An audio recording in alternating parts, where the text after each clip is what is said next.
And welcome to Lynchburg Live. I'm your host, Linda Smith. I'm pleased to have local personality Tab O'Neill as my guest tonight. Tab, welcome to Lynchburg Live and to the other side of the interview. Thank you, Linda. It's a pleasure to be here. You've been a part of Lynchburg's television and media for such a long time. How long have you been here in this area? I moved here in February of 1990. As a matter of fact, the same day, and I know you interviewed Noreen Turin sometime back. She and I started at WSCT on the same day in February of 1990. Oh, well, that was a red letter day. Yeah. But where were you born? I was born in a small town in Utah called Springville, small farming community, probably about the size of, I don't know, maybe Thaxton, something like that. A little small farming community south of Provo. I'm always interested in people, how they get transplanted to Lynchburg. So what made you come here and make this your home? Well, a lot of things obviously happened between birth. I moved to Vegas when I was in my early teens, started broadcasting there, and after 17 or 18 years in radio, I decided to jump into television, and that brought me here in '90. So you've always been a media person? Yeah, surprisingly, it was really weird because when I was in high school, I got straight A's in math and science. I was kind of a geeky kind of kid. I was Air Force ROTC and all involved in space stuff and all those kinds of things. And I did really bad in English and speech and drama and that kind of stuff. 17 years old, I walked into a radio station in Henderson, Nevada, because I wanted to learn about the transmitters. I was thinking of becoming an engineer working on transmitters, broadcast equipment. Talked to this old broadcaster by the name of Pete Petco, who had started his broadcasting career himself, probably in the 30s. This was Thursday. He said the FCC is in town on Saturday, giving their test for the third-class radio operator's license, which you needed to be even an announcer back then. Took the test on Saturday, came back on Monday, and he hired me doing half-hour news updates every night when I was 17 years old. That's cool. Yeah. That really is cool. So it's really kind of in your blood. Mm-hmm. Oh, yeah. Right. During your career here in Lynchburg and the years you've been on Living in the Heart of Virginia, you've interviewed so many people, and it always is interesting to me to find out if there was one specific person that you enjoyed interviewing the most or someone you found most memorable. You know, I always love it when I used to ask people a question and they didn't know how to answer it. You want me to move on? No. Well, you know, I think I'm at heart a raconteur, a storyteller, and everybody has such a unique story to tell. I think that's one of the things that I enjoy most is finding the little things. There was something that I learned a really long time ago, and it's really weird how I was able to incorporate it into being an interviewer. When I was in radio, you might remember the old television show WKRP and the song up and down the dial, town to town, all that kind of stuff. Well, that's what radio was like. I mean, I was in Vegas and I was in LA and Salt Lake and DC. I mean, I was all over the dial. Between radio jobs in DC, I actually sold cars for about 3 months at Coons Ford in Northern Virginia. And they had the sales guy come in, and he was talking about closing the deal, closing the sale. And he said, one of the things you want to do is you ask a question and then you absolutely shut up. So, Linda, if you want the red Ford Fiesta, is that the car you want today? Yes. So you be quiet, and they'll sit there. They sit there. They sit there. They sit there. And whether they say yes or no, you've got that tool to continue on in the sales process. I learned that. I incorporate that in my interviews. You know, so if I were to ask somebody a question, I just wait until I find that one little thing. And I know I'm dodging around your question, but I think everybody that I had a chance to interview, I just found really intriguing. Right, and I mean, you do find, if you do it enough, you find something special about each individual, and you know, that's kind of the way I feel about it doing this. And now in 2007, you won the award for the best TV anchor. And I think that's interesting. Yeah, I didn't even know there was a competition. I get called to the general manager's office at the station, and there's this nice little award and everything. Like, oh, cool, thank you. Well, do you know who all was in that competition? I don't. Yeah, it was. I think it was done. Was it? If I'm not mistaken, that was a polling done. I think by the News in Advance. If I'm not mistaken. Yeah, I don't remember. But yeah, I think it was kind of a write-in or online kind of vote. So I imagine everybody was into the pool at one level or another. Now, you hosted Living in the Heart of Virginia for 5 years. Mm-hmm. And in February, you announced that you were not going to renew your contract and you were moving on because you had other interests. And I'm sure that all the people, you have a big following here in Lynchburg, and I'm sure that people miss you. But could you just tell us about making that decision? And was it difficult for you to make the decision to do that at this time of your life? Yeah, it was difficult. I'm very fortunate. My wife Nancy was very, very supportive. Back late last year, I mean, I loved what I did every single day, because we would actually go in and produce 5 shows on every Wednesday. But outside of that, you know, you'd see me on location here, there, everywhere. So I traveled all over the place. But I was doing a lot of my art, and I had some other kinds of storytelling that I wanted to do. And so late last year, I began just kind of getting that itch, you know, I like this. And I was torn because, you know, our producer, Emily Robinson, who's now the host of the show, our co-host of the show, she was like, no, you can't go anywhere, you can't go anywhere. But about the first of the year, in December, I let them know that I didn't want to renew the contract because I wanted to go out and pursue some other things. And at that time, I was still kind of like, okay, what exactly am I going to do? Because I have so many interests. But focusing on my art and the video production company that I've started have been the adventures I'm moving into now. You know, I've seen so much of your artwork, and I really, really like it. Especially the cats. You know, I'm a big cat person. You have behind you here on Right. the chroma key wall, you've got Sylvester. This was a painting I actually did for my wife. Sylvester is now about 21 years old. My wife has had him, I think, for about 14, 15 years. This obviously was is a very, very special painting for her. Yeah, I really like it. Yeah. So how many years have you been involved with art seriously? Well, then, you know, that's kind of hard to answer. I guess if you say serious, when did I sell my first pieces Right. of art? That would be, That's probably when it becomes yeah, serious. probably the late 90s. But when I was a kid growing up, broken home, you know, typical story that a lot of folks have that they can share. Actually grew up very, very minimal financial resources. So at Christmas time or any gift-giving time, the family members, myself, my sister, my 2 brothers, my mom, we made our gifts. And so I learned art very early on, making Christmas gifts or the birthday gifts or whatever. And I've tried to continue that through my whole life, giving handmade gifts to people. So that's really how my art got started. And I've noticed you work in so many different mediums. Mm-hmm. What's your favorite? Junk. Junk. I love dumpster diving. Somehow I can't imagine riding down the road and seeing you climbing out of a dumpster. I have been dumpster diving. I do architectural salvage, where I just find all kinds of stuff, and I might take a leg off of a table and a drawer off of a dresser or whatever it might be, and kind of assemble these into a cabinet or whatever it might be. And I literally have gone into the dumpsters. It's really cool that one day of the month, when I used to live in Lynchburg, I think it was one day a month or one day a quarter, when Lynchburg City says, okay, we'll pick up your old furniture. It's like, okay, I'm out at 5 o'clock in the morning driving around the neighborhoods looking for that old piece of furniture. And I found some real treasures to put into pieces of art that way. We've got some pictures that we'll show later so people can see what you're talking about, and I think it's just fascinating.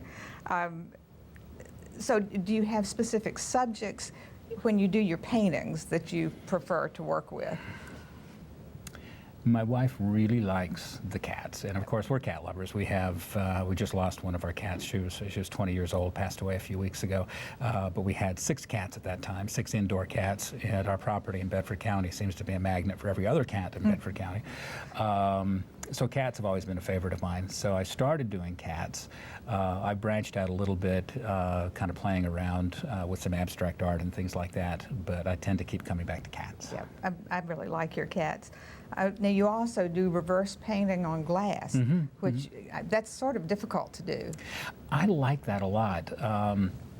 When you're doing the reverse painting on glass, of course, you're painting the foreground first, Right. and then building it backwards. And the first time that I did that, I actually did a farm scene it was called 8 Ears. And I don't know if we're going to end up with a picture of this one or not. I'm not sure if I sent one to you, but it's called 8 Ears. And you see the very tops of the heads of 4 cats, so 8 ears. I'm not sure, but that may be. And when I did it, I was actually in my studio / shop, and I never looked at it. I just started painting, working forward to backward, got it all done, turned it around. I'd never looked at it in progress. It's like, oh, okay, I like that. And that's the way I still do the reverse painting today. I never look at them until I'm done. I think that's really cool. And you just sort of go out on your own and find these things and start doing them without any training? Yeah, there was a gallery in West Virginia I stopped at that was interested in carrying my stuff, and they were the curator was talking to me about my art education and that kind of stuff. I just kind of learned by myself. I mean, the wonderful thing today, I had somebody actually who was doing some pet sitting for me recently, and she wanted to maybe have me give her smart lessons. And I said, you know what, go to YouTube. I learned so much. There's so many wonderful artists out there who now, with the media that we have today, are able to share their techniques and styles. And I spend a lot of time online looking at what other people are doing and try to incorporate some new ideas that way. I was going to say, but by doing it without a lot of training and a lot of influence from other people who are artists, you develop your own style. Mm-hmm. And yeah. I think that's what makes a piece good special. or bad, my own style. Yeah. Now, do you have specific collections? Like a as far as group like of cats? Yeah. Well, I guess you could kind of a broad collection would be the cats in and of themselves. As far as a particular style or anything like that, I don't really. I've got a few tall, my wife calls them the skinny cats, which they're kind of like, if you spend much time online, you're probably familiar with the LOL cat, which is the real long, funny cat. And these are kind of like that. In fact, I think I started drawing them before I even knew what an LOL cat was. But I've just started a new series called Lips, which features a woman's lips and then either an outline of the hairline or maybe just wisps of hair, but the focus is lips. So there's that one going. Since we're already talking about your pictures, Phil, if you'll put the pictures up on the screen, we'll get Tab to tell us what they are. And of course, we talked about the kitty cat that's behind us. And this one was really fun. Of course, reverse painting on glass, but that is old privacy glass. That there was a church here in town that the pastor was replacing the windows in the church, and they called me one day and said, "Hey, we got a bunch of windows out here, and you want to come pick them up?" And I thought, yeah, okay. And I expected to go over there and get a couple of windows. I ended up taking a 16-foot trailer over there and got hundreds of them. This was actually from the bathroom of the church, so it's on privacy glass, reverse painting. Is the surface pecky, or is it smooth? It's and that's where those little you kind of see those little light textures. Little knotty. Yeah, the surface is rough. Yeah. I love this one. And this one, I had so many people that loved this, including my mother. I ended up giving this to my mother as a Christmas gift. Now, this is where I transitioned from doing the reverse painting on glass to doing this on canvas. One of the things I like working with canvas, and you can kind of see with the highlights from the photography on that one, is some of the texture of the painting. I really like kind of building things up. And the way I do it, I do it the same way actually I do the reverse painting, is I'll actually sketch the cat and still work from foreground to background, and then I kind of re-outline it again once I'm done with it. There you go. That's one of my favorites. Oh, yeah, Lips. And that was just kind of on a whim. I was, like anybody, I know you do your TV show, I know you're a writer and that kind of stuff, and you're sitting there and you get like, okay, what am I going to do? I've got my paint, I've got my water, I got my brushes, I got a blank canvas, what am I going to do? And I just sketched out the lips, and not knowing where it was going to go, kind of penciled out the rough shape of the face, the cheekbone and so forth, and then I just kind of swirling that blondish hair around, and that's what I ended up with, and then I've continued doing those. This one was kind of fun. This was one of my first ones. In fact, this was the first one actually where I started moving into some more of an abstract kind of deal. And when my wife first looked at it, she kind of stood back askance and was like, I don't know. But now it's one of her favorites, and that's actually hanging in our living room. And those are apples. Yes. Mm-hmm. Yep. Here you have this, one of my assemblages, I guess is the best way to describe them. This is actually a floral arrangement, if you will, coming out of a piece of wood there. That is locust tree from my property that I rough turned on my lathe. And the stems are actually made of some old rusty barbed wire that I found in the field on my property. And then attached to that, I actually got these from eBay, a whole big box of old spigots. This particular picture, we're seeing just some silver ones, but there's also some red ones and blue ones and so forth in there. And then the glass that's there is actually from Blanco Glass in West Virginia. If you're not familiar with Blanco Glass, they do high quality blown glass, and you can go to the factory tours there. Right, I've been there. And you can buy the big boxes of the chipped glass, and so that's what makes up the flower there. The next one we got a little peek of there. This is actually, again, with some wire coming out of, I'm not sure what they would have called them, but it was the shoe form, I guess, that they would have actually, the cobbler would have made the shoes and so forth out of. And it's old rusty wire twisted around and then wrapped around chunks of Blanco glass. And then that shoe is actually attached to 2 old chair backs. That's cool. And again, the Blanco glass and so forth. And that's actually going to be one of my next adventures. I bought a kiln, so I'm going to start doing some glass, fused glass and so forth in the future with that. Now, you saw a sneak peek there. This next one that we saw, that is one of my favorites. I posted it on the website, and I've got some really nice folks in North Carolina who have purchased a number of my paintings. And the minute I posted that on my Facebook page, she sent me an email and said, "That's mine. I want it. Don't get rid of it." And they drove up from North Carolina to pick that one up. And you are selling your work. Mm-hmm. Yeah, yep. Beeswax Candle Company and Artisan Gallery in downtown Lynchburg, one of the locations that carries my work. That's actually our front door. That's cool. And when we built the house, which when I say we built the house, we built the house. Took us 3 years. I did that most of the time, other than pouring the concrete for the slab it sits on. You built that house yourself. Built the house myself, yeah. Did you have a lot of instruction before you did that, or did you just barrel in and start building a house? And that frame around the door, of course, is hand painted. There's some cats at the top and that kind of stuff. My dad, and this is actually something I'm in the process. You and I were talking before we started recording your program. You're a writer. I'm a writer as well, and I've actually got a book that I hope will be out in September, which is entitled Jack of All Trades. My dad was what is called a millwright in a factory, and he was a factory worker his whole life. And a millwright is basically somebody who is a professional jack of all trades, pipe fitter, electrician, all that kind of stuff.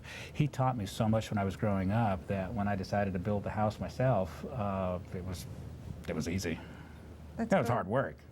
That's good. You know, on living in the heart of Virginia, I have heard you tell some tales about Orange Kitty. I called him Creamsicle Kitty. And this actually was just recently, you know, the woman, well, maybe I shouldn't say. Well, maybe I could say. It was actually just recently sold to a businesswoman here in town, and who owns a couple of businesses that a lot of people probably frequent. And in fact, it was at the Lynchburg Women's Show, and that was on display there, and she purchased that there. And that was a hard one to let go, because that's always been a favorite. Yeah. And here's one of the reverse painting on glasses. This one actually has been a huge favorite. I had so many people that wanted to purchase this. It was on display at Beeswax Candle Company, and ended up giving it to my sister for her birthday. I really like that. And this is on a door? It's a window sash, and that's one of the things that I look for, the old window sashes. And like I said, that reverse painting on glass, the very first thing I do when I go into this, you can see the very fine outline around the house, the planter, the fence, that kind of stuff. I do that actually with a permanent marker, just a normal everyday Sharpie. So I sketch the outline of the painting and then start painting from there, working. So the first thing I would have painted on this one would have been the fence that's there in the center pane, and then just start moving back from there. Cool. Blue Moo. That was one of my very first ones that I did, and hung that in the gallery, and I think it sold about a week later, and that's always fun. I haven't done any more cows. I need to do, well, actually, I've got a huge cabinet that's got a cow on it, but I need to do more cows. Oh, yeah, there's the house construction. I think I'm in there. Yeah, I'm in the track hoe there, and this is post and beam style construction, and I did the entire thing myself, meaning I would build those are called bents. I would build them on the ground, then I would have to use the track hoe to raise those up. And once I got them up there and got them plumb and everything squared up, then I'd go through and I'd put in the battens and shore the whole thing up. Now this section that you see right here that I'm working on, the two-story section to the left, this section to the right here, that actually, we had a huge windstorm about a week later that blew that whole section down, and I had to start that section all over again. Oh, there's one of those assemblages. Those front porch legs there, spindles, I guess, that came from a front porch in Boonesboro. Fellow was replacing his front porch, had all those thrown into the back of a pickup truck, going to the dump. You're not going to the dump with those. And I have used those in a lot of pieces. That is actually a drawer from an old beat-up dresser. You can see the drawer handle facing us there on the right-hand side. So I painted it up, and I had an old set of shutters, and I made a door out of those. And it actually has a top on it. It's kind of hard to see it, but it's got a top on it that was actually some salvaged from another table that had been damaged. That was one of the first pieces of furniture that I did, and I donated that to a fundraiser in Montgomery County for a young child who was battling cancer, and just called it simply the window seat. You can see more of the spindles that are so forth there. The rest of the wood around that, the arms, armrests, those are actually pieces of wood from a home in Old Southwest Virginia. They're probably 200 years old. Then, of course, got the window sash where I actually upholstered the window panes, if you will. And then the actual frame for the chair was just some 2x4s that were left over from the home construction that I just weathered and made look old to match it all together. Nothing goes to the landfill at my house. Well, I wish that shirt, those glasses would have. I think I was watching way too much Miami Vice back then. We had to include that one. That's in. I believe that is in D.C.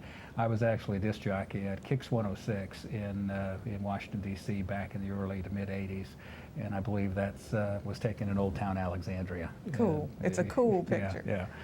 Well, that's a little more like it. I need to get collar stays on that picture. I always notice my collar sticks up in that one. There's this one. Yeah. Oh, yeah. Met him in James Earl Jones. I think both James and I look a little thinner in that picture. He and I met at a radio convention in Dallas. That was probably 86, 87, somewhere in there.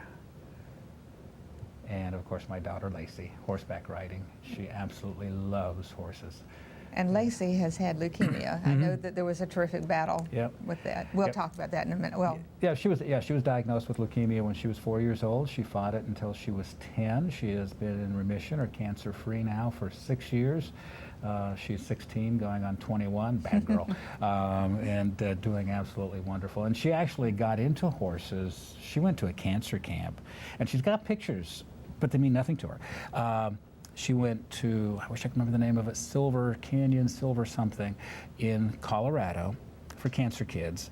And when she was out there, the camp is owned and run by Kevin Costner. And there's a picture of her horseback riding with Kevin Costner and fishing with Kevin Costner. And she's like, who's Kevin Costner? Well, I think she probably, she appreciates him now that she's 16, but she really got into horseback riding then. And this is actually a really cool riding stable in Bedford County. The last time I saw her, she looked so good, I thought. Yeah, she's doing great. And then there's another lips that's actually hanging at Salon Marinos. Sherry Marinos purchased that for her salon out there, and it looks really good. That's actually. really good. So, yeah. And that's us. Okay, we only have 5 more minutes, believe it or not. The time goes by so fast, but I wanted to ask you about your production company. I know that you are starting one, and it's called Relative Video Productions, and the name is, it's kind of got a double meaning. Last fall, my daughter Lacey and I, she was doing some homework about genealogy, and we were online. She actually goes to an academy in Norfolk and Virginia Beach, so we were online on Skype, and we were doing screen sharing, and we were at Ancestry.com looking at family histories, that kind of stuff, and she was asking about my dad. And I don't know a lot about my dad. He passed away about 30 years ago. He was a very quiet man. I mean, he was a factory, like I consider it was factory work. He didn't tell much of his life story. And I got thinking back then how great it would be to capture people's life stories. So with Relative Video Productions, and I've done a couple of these productions so far in the last 6-8 weeks, sit down with grandma, grandpa, family, whomever it might be, and get them to tell their family story. And in telling their family story, then I incorporate if they've got old video, if they have photographs, whatever it might be, and put those into it. I actually was just in Wisconsin recording one, and I'm talking to to the lady, who actually happens to be my mother-in-law.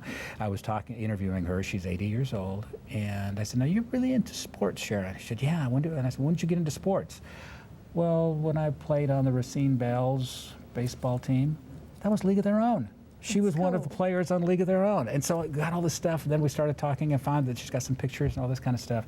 So that's what we're doing with Relative Video Productions. Go out and help people tell and preserve their family stories and histories, that along with some corporate videos and things like that. And when these people are gone, that knowledge goes with them. Yeah. And one more thing I wanted to ask you is, if you could just sum up your career, or one thing you wanted to say about your career, what would it be?